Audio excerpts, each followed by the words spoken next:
We really need transformative change in the region, and this means changing our behaviors, changing the way we consume, changes the way we see biodiversity, for seeing nature and biodiversity not just as one more thing we need to deal with, but as the heart of our natural capital, of our potential for the future. And this needs a very strong involvement of all stakeholders, and it's something we can only see as a vision we build together in the long term.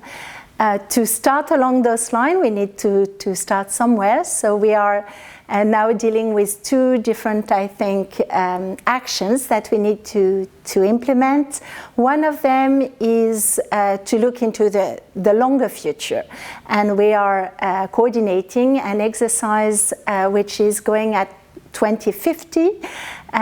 looking at what could be a sustainable vision for the Mediterranean at 2050, what are the experts telling us about the trends towards this future, but what are also the stakeholders telling us about their aspiration for this future, and finally, how do we organize transitions toward this sustainable future. This is an ambitious exercise, it's going to take time, and all the contribution from the Panacea community, from the sustainable biodiversity protection community is going to feed in this exercise, and it's also going to feed in something we can start today, which is building on these innovations to make sure that we continue them in the long term and we mainstream them into public policies at the regional, at the local level. And when I speak of regional, I'm speaking of the whole Mediterranean, including in the context of the Barcelona Convention. So mainstream them in public policies, but also mainstream them in